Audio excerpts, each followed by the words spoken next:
We have a Jeep in with a running condition. After scanning the vehicle, we found a injector code for cylinder number 2. We took some resistance reading off the injectors we were able to reach, and we found that cylinder number 1 had 24 ohms, while cylinder number 3 and 5 had 14, which seemed more reasonable. And we already suspect bad injectors, so we decided to pull the intake manifold off. I already have the air intake off, so we are going to start by disconnecting the throttle body connector. We are using a 90-degree pick to push the red tabs back. The clip that holds the harness and map sensor. Now we are going to use a flathead to finish pulling on the clip. Then we continue to pull the vacuum hose off the intake.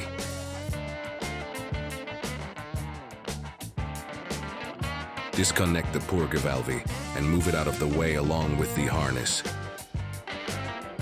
Then some clips that hold the PCV tube. And then we are going to slide the other PCV vent. We are using a flathead for that also. Now, there are 4 10mm nuts around the intake that hold it to brackets for more stability. 2 are towards the front of the vehicle.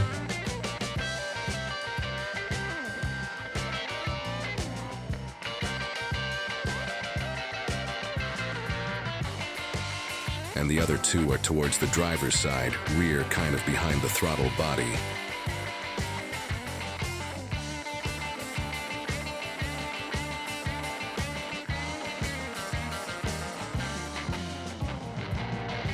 Okay, now we are going to take an 8mm, I believe, and zip the main intake manifold bolts off.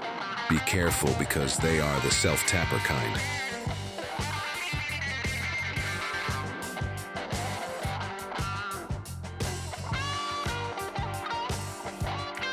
Once they are all off, unfortunately, the intake won't just come up. I was going to use my inverted Torx to pull those studs off, so we are going to take one of the brackets off. However, that wouldn't work in this application because the studs have a washer that gets stuck behind the bracket. So what we are going to do is loosen up the whole bracket. That's a 13 or 15mm. I don't recall. But before doing that, we have to pull a harness clip that's attached to the stud that holds this bracket.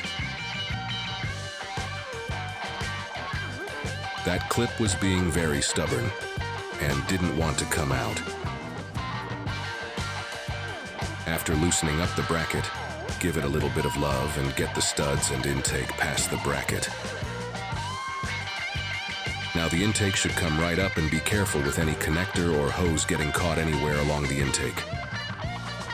Now we are going to finish our diagnosis by sending power and ground to the injectors and physically seeing and watching the spray pattern on each injector. This pattern should be flawless, no dibbles or squirts.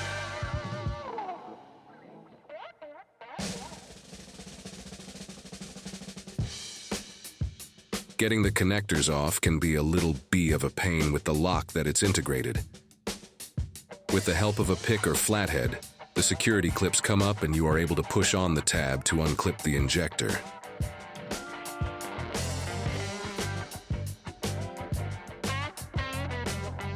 Here we are cycling the key again to get fuel rail pressure back up and keep doing the same test on every injector to make sure there are no future comebacks. Remember, if one injector is going, it's very possible that the rest are not far behind.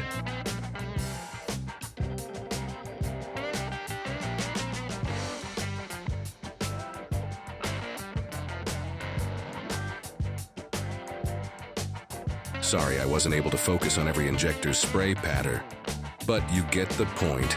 Now we are checking resistance or continuity, whichever you like to call it, of all the injectors we weren't able to get to because of the intake. We had already seen injector number 2 wasn't spraying and was open, but we wanted to check the rest.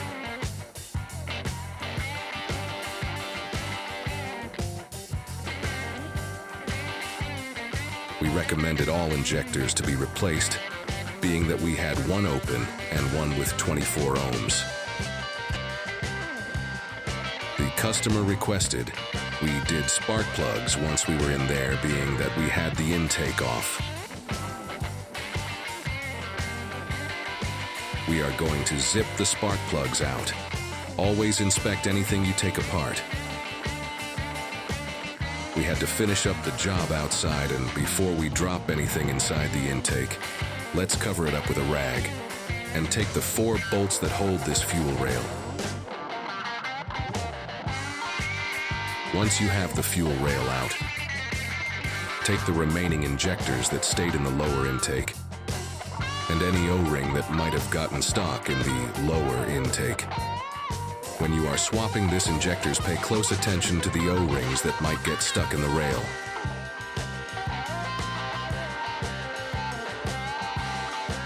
Always replace the O-rings and use any injector lubricant. I like to use Vaseline. Once the injectors are lubricated and in the rail, clean any dirt and debris that might have gotten in the injector holes. Be careful on not dropping anything in the holes and make sure you clean them very well, because the O-rings will seal on that surface. Make sure you push the rail flush, watching all the injectors go into their respective hole. We are now connecting the fuel line into the fuel rain and tightening up the 4 bolts for the fuel rail.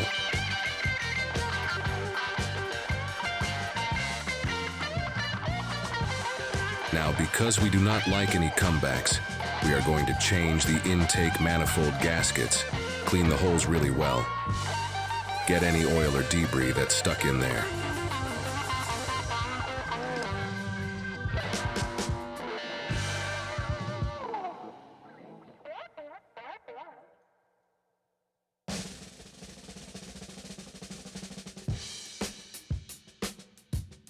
Once that's all clean, we are going to install the new ones. Now, we are starting to put all the electrical connectors back that go to the injectors.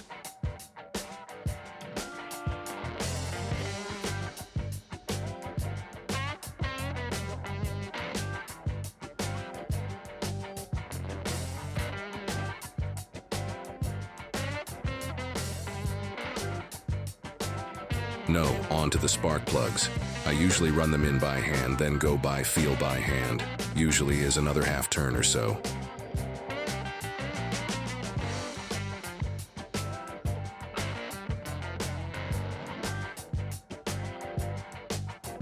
Make sure you try to use dielectric grease between the spark plug and coil.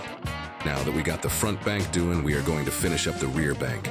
The rear coils were aftermarket, and all of them were stuck where only the top part came off, so I had to very careful pull on the boot without tearing the rubber.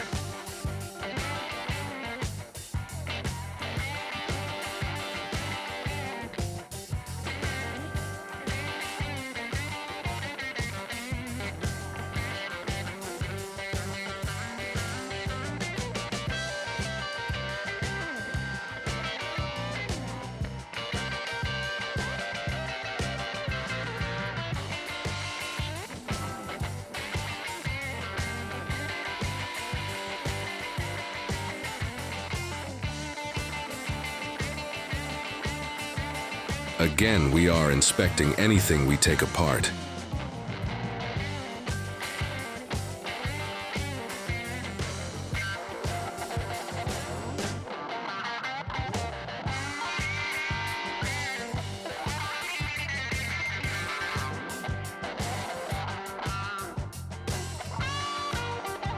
Now we are making sure all the new parts look the same. The length and diameter are very important.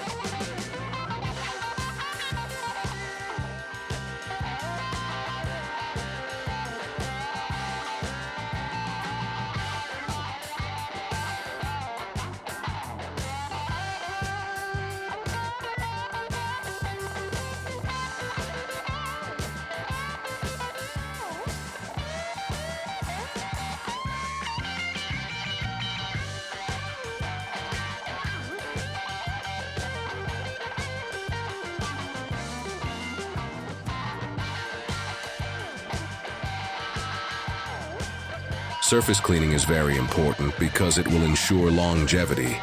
of the rubber gaskets. So once we have this intake nice and clean, we are going to take this harness and hose out of the way to get this intake back. Make sure you slip the front studs first into the brackets, then the rear. Once you have both front and reed studs in the brackets, start the main intake bolts, and I would recommend to only go hand tight. I really know my gun and I have it at the lowest setting. After that, I started the bracket nuts just to make sure they were not going to come out in the process of torquing. I torqued them all to spec. The spec is actually printed right on top of the intake manifold. Only after the intake bolts are tight to the lower intake, you can finish tightening the bracket nuts.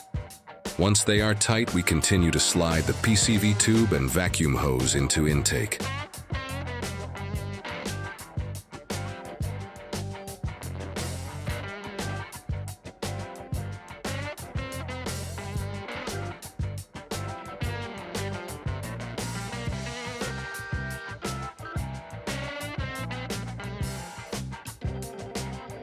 Follow it with the map sensor connector, harness clip and throttle body connector.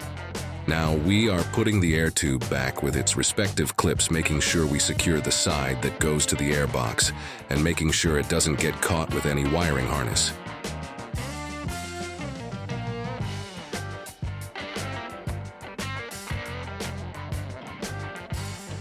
Put the purge valve back in it holder with the connector and attach the hose back to the intake and you're done. Well, not quite yet. We are going to clear all the code and reset all the adaptive memory. Also, we are going to check the misfire counter again to make sure all is well.